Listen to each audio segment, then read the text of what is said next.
यी हुन् शङ्करनाथ रिमाल, जसले पहिलो पटक नेपालको राष्ट्रिय झण्डाको डिजाइन गरेका थिए।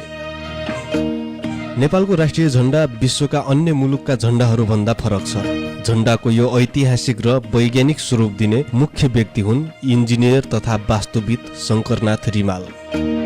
विक्रम सम्वत 2019 सालभन्दा अगाडिको समयमा नेपालको झण्डामा कुनै निश्चित एकरूपता थिएन, जसले गर्दा मानिसहरूले आफ्नो मनलाग्दी ढङ्गले झण्डा बनाउने गर्थे।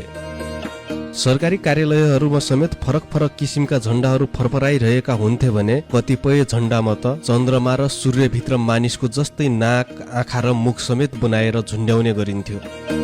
झण्डाको यो अनिश्चित स्वरूपलाई एउटा आधिकारिक र निश्चित आकार दिनुपर्छ भन्ने उद्देश्यले सरकारका पदाधिकारीहरू बीच छलफल चल्दा दरबारमा वास्तु अभियन्ताका रूपमा कार्यरत शङ्करनाथ रिमाललाई यसको शास्त्रीय नमुना तयार पार्ने जिम्मेवारी दिइयो। रिमालले झण्डाको डिजाइन तयार पार्दा गणित, धर्म र राष्ट्रिय पहिचानलाई निकै कुशलतापूर्वक एउटै ढाँचामा मिलाउने काम गरे। विश्वका प्राय सबै देशका झण्डाहरू चार कुना परेका भए पनि नेपालको झण्डा भने दुईवटा त्रिकोण जोडिएको आकारमा तयार गरियो, जसले हाम्रा हिमाल र पहाडहरूलाई प्रतीकात्मक रूपमा झल्काउँछ।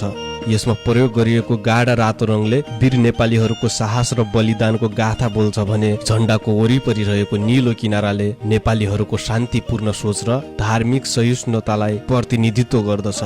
झण्डामा अंकित चन्द्रमाले नेपालीको शीतल स्वभाव र सूर्यले कठोर संकल्पलाई दर्शाउँछ।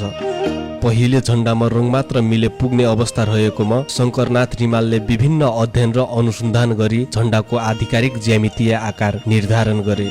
उनले तयार पारेको त्यही वैज्ञानिक नमुनालाई विक्रम सम्वत 2019 सालमा आधिकारिक मान्यता दिइयो, जसले गर्दा नेपालको झण्डा विश्वभरि नै आफ्नो छुट्टै र गौरवमय पहिचान राख्न सफल भएको छ।